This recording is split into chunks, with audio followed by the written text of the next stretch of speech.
Renaud Piarou, spécialiste des maladies infectieuses et professeur de parasitologie à l'hôpital de la Timone à Marseille, mondialement reconnu pour son expertise du choléra, a révélé que les casques bleus népalais envoyés en Haïti par l'ONU dans le cadre de la MINUSTAH, mission des Nations Unies pour la stabilisation en Haïti, sont à l'origine de la plus grave épidémie de choléra qui a eu lieu dans le monde durant ces 20 dernières années. Nous l'avons rencontré une première fois en 2016. Cette rencontre a fait l'objet d'un sujet sur le déclenchement de l'épidémie de choléra et sur la responsabilité de l'ONU. Nous retrouvons le professeur Piarou à son retour d'Haïti, où il s'est rendu suite au passage du cyclone Matthew qui a traversé les Caraïbes au début du mois d'octobre 2016 pour finir sur les côtes américaines. Le cyclone a dévasté le sud d'Haïti, où des vents extrêmement violents ont emporté la quasi-totalité des habitations.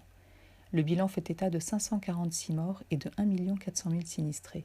Ces derniers manquent de tout, en particulier d'eau potable. Des cas de diarrhée sont rapidement notifiés. Le cyclone intervient 6 années après le début de l'épidémie de choléra déclenchée en 2010, suite à l'arrivée des casques bleus népalais sur l'île. Depuis notre dernière rencontre, en novembre 2016, vous êtes retourné en Haïti et une campagne de vaccination a eu lieu. Pouvez-vous nous expliquer dans quel contexte ? Dès la fin du cyclone, même les vents soufflaient encore que déjà il y avait une campagne de presse pour pousser à faire des vaccinations contre le choléra, en expliquant que le choléra forcément allait donner une épidémie gravissime en Haïti après le cyclone et qu'il fallait absolument vacciner. En réalité, la proportion de choléra était très faible. Et au bout de 15 jours, les choses ont commencé à revenir vers la normale avec l'intervention d'équipes qui allaient dans les villages pour aider à améliorer l'accès à l'eau ou la protection de l'eau à domicile simplement. Et quand même, début novembre, vers le 10 novembre, 8 novembre exactement, il y a quand même eu cette campagne de vaccination. Mais au lieu de la faire en 2 doses, comme on doit le faire normalement. Là, ils ont décidé de ne faire qu'une seule dose, alors que l'efficacité est vraiment médiocre dans ces conditions. Pourquoi n'injecter qu'une seule dose ? Je pense que c'était parce que c'était plus simple, pour tester en fait, pour voir si ça pouvait fonctionner, et parce que ça permettait aussi d'annoncer un plus grand nombre de personnes vaccinées, tout simplement. Donc on est là dans une situation où une manière a été proposée, comme ça, juste sur la base d'opinions d'experts qui ont décidé de faire le vaccin en une dose pour cette fois-là, pour voir ce que ça donnait. Et ça, les Haïtiens n'ont pas, enfin certains Haïtiens n'ont pas trouvé ça éthique. Quelle est l'efficacité avec 2 doses ? Alors 2 doses, ça va nous donner 60% d'efficacité et on sait que ça tient au moins 5 ans. Et une dose ? Une dose, ça n'a été mesuré jusqu'ici que sur les 6 premiers mois avec 40% d'efficacité. 40% d'efficacité, on n'est pas très loin de donner une illusion de protection. Or, les gens, quand ils sont vaccinés, ils se croient protégés. Donc, en rassurant, il peut tout à fait faire en sorte qu'on perde sur le terrain du comportement ce qu'on gagne sur le terrain de l'immunité. Ça aurait coûté plus cher de faire 2 injections ? C'était plus compliqué peut-être. C'est plus facile de donner une dose à 800 000 personnes que 2 doses à 400 000 personnes, par exemple. Puisque c'est à peu près le nombre de doses qui ont été distribuées. Mais c'est plus compliqué parce qu'il faut retrouver les personnes. Donc il y a plus de travail de recensement en quelque sorte à faire. Comment l'ONU justifie cette campagne ? Le plus choquant, c'est qu'il y a, pour justifier cette campagne de vaccination, eu des modèles qui ont été conçus, diffusés dans des réunions préparatoires, qui étaient basés sur des figures complètement montées, avec une carte d'Haïti, des zones entourées en disant à tel endroit il y aura une épidémie de telle sorte, avec une figure de l'épidémie attendue. Et en réalité, ce n'était pas le fruit d'une modélisation, c'était juste une sorte de Photoshop, de photomontage, pour pouvoir emporter la décision des experts. Et ce qui est intéressant, c'est que ces courbes, censées décrire une prospective, en fait, n'avaient pas du tout été faites dans ce cadre-là, mais étaient des courbes d'une étude publiée plusieurs années auparavant, malheureusement par notre équipe, donc on a reconnu les courbes, et qui représentait totalement autre chose. Quel est l'intérêt de cette campagne de vaccination ? Pourquoi tant de monde s'est attaché à continuer cette campagne alors que le choléra était déjà en train de diminuer? C'est quand même un magnifique outil de communication. Dire qu'on vaccine 800 000 personnes, c'est faire sous-entendre qu'on protège 800 000 personnes, mais je vous ai dit, avec 40% de protection, ce n'est pas le cas. Et même protéger 800 000 personnes, dans l'esprit des gens, c'est presque éviter 800 000 cas de choléra. Alors tout le monde y avait intérêt, bien sûr les firmes de vaccination, les différents groupes, en particulier la fondation Bill et Melinda Gates, qui favorise la vaccination, avaient vraiment intérêt à ce que ce soit fait. Ça a donné en plus, c'était un champ d'expérimentation, un certain nombre d'ONG faisant par ailleurs des études scientifiques avaient intérêt à le faire pour pouvoir ensuite publier leurs résultats. Et d'ailleurs, aussitôt après la campagne de vaccination, il y a eu des projets de recherche déposés. C'était aussi l'intérêt de l'ONU, de l'OMS, même de l'UNICEF, que de montrer qu'ils étaient sur le terrain, qu'ils avaient une réponse qui plaît tellement au public. La réponse vaccination plaît beaucoup dans les pays en développement, c'est très bien. L'ONU était en train de commencer à reconnaître sa responsabilité dans l'épidémie de choléra. Donc montrer que quelque chose est fait pratiquement sur le terrain, c'est d'autant mieux. Le vaccin est le meilleur outil dans la lutte contre le choléra ? C'est un outil complémentaire dans la lutte contre le choléra, mais ça ne doit pas devenir l'outil à mettre en avant en premier. Il aurait fallu accompagner cette campagne de vaccination de messages extrêmement clairs sur l'hygiène des mains, sur la nécessité de protéger son eau. Il aurait fallu l'accompagner de distribution de produits pour chlorer l'eau, par exemple, de faire 2 doses et pas une seule.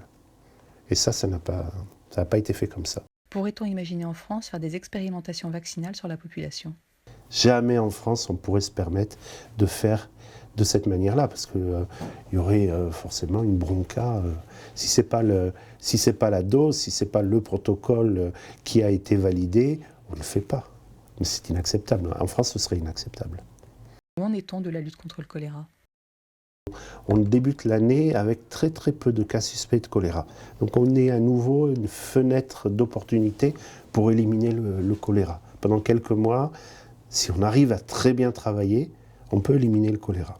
Si on attend 3 mois, ce sera trop tard parce que la pluie va jouer contre nous. Comment fonctionne l'aide financière pour lutter contre le choléra en Haïti ? Suite au cyclone Matthew, il y a eu quand même un certain nombre de financements qui ont été débloqués dans l'urgence, parce que sinon on est toujours en attente d'une décision de la communauté internationale pour venir faire plus, comme a dit Ban Ki-moon. Ban Ki-moon a expliqué qu'il fallait faire plus contre le choléra, mais la première fois qu'il a dit ça, on était en septembre. On est en janvier. Il faut toujours faire plus. Pour l'instant, il y a un appel aux pays pour financer. 3 pays ont répondu, par ordre de priorité d'aide, le Canada, la Corée du Sud, la France. On attend la réponse des, je ne sais plus combien il y en a, 170 autres pays de la planète pour voir s'ils vont faire quelque chose. Quels sont les moyens financiers alloués à la lutte contre le choléra ? On n'a jamais eu des moyens constants, en fait. Et c'est la principale faille de la lutte, c'est qu'elle est envisagée comme une situation d'urgence à répétition. On est tout le temps dans le caritatif, humanitaire. Il y a quelque chose, il y a beaucoup de malades, il y a des morts, alors on peut intervenir. La situation s'améliore, au lieu de profiter de ça pour stopper totalement la transmission, eh bien, les moyens n'étant pas sur place, on ne peut rien faire. Ça tient aussi à la situation, on va dire, légale de cette histoire. Le choléra a été amené donc par des casques bleus. C'était lié à une gestion mais calamiteuse de leurs toilettes, de l'assainissement. Leurs fosses septiques finissaient dans l'eau, finalement, dans l'eau des rivières, que les Haïtiens étaient contraints de boire parce qu'il n'y a pas d'eau potable partout en Haïti. De ce fait, si l'ONU avait vraiment été considérée comme responsable, éliminer le choléra n'aurait pas été une question d'appel à la charité des pays ou à la charité des citoyens, mais une question de responsabilité de la communauté internationale. Peut-on considérer que l'ONU a fini par prendre ses responsabilités dans cette épidémie ? On peut considérer que l'ONU n'a pas pris ses responsabilités par rapport à cette épidémie. Il y a à l'ONU un département des affaires juridiques qui est très inspiré par le mode de règlement des litiges qui existe aux États-Unis, c'est dans lequel un avocat dira qu'il ne faut jamais rien reconnaître. Il faut laisser à la charge de l'accusation le soin de prouver ce qui est à prouver. Mais en face, il n'y a pas grand-chose. En face, il y a quelques avocats d'un bureau d'avocats indépendant qui a des moyens limités. Le pays, Haïti, n'a jamais fait de poursuite contre l'ONU. Donc c'est une bataille un peu déséquilibrée. Et puis, il n'y a jamais eu d'enquête. Personne n'a eu la possibilité d'interroger les soldats, savoir s'ils ont été malades. Personne n'a jamais eu la possibilité de faire des prélèvements autres que ceux faits par l'ONU, dont on n'a jamais vu les résultats et la méthode pour voir ce qui se passait.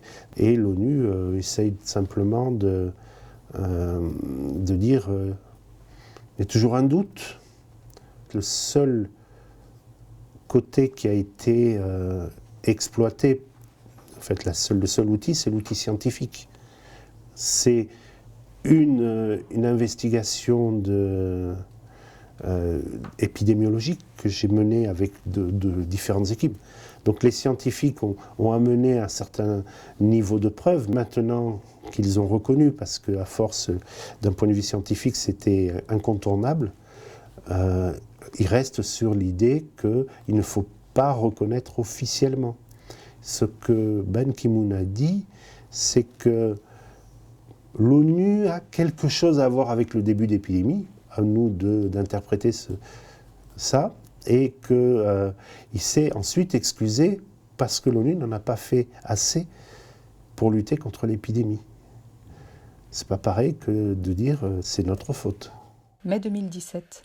La saison sèche est terminée. Grâce au travail en Haïti des équipes de réponse aux alertes, l'épidémie de choléra est au plus bas depuis son déclenchement en 2010, mais n'est pas encore totalement vaincue, laissant craindre une reprise épidémique en cas de baisse de vigilance. Malheureusement, les budgets ne sont toujours pas alloués sur le fond. Il est urgent de donner l'accès à l'eau potable à toute la population. Les biologistes attendent toujours l'équipement d'un laboratoire et les médecins des crédits pour les traitements dans les centres de soins.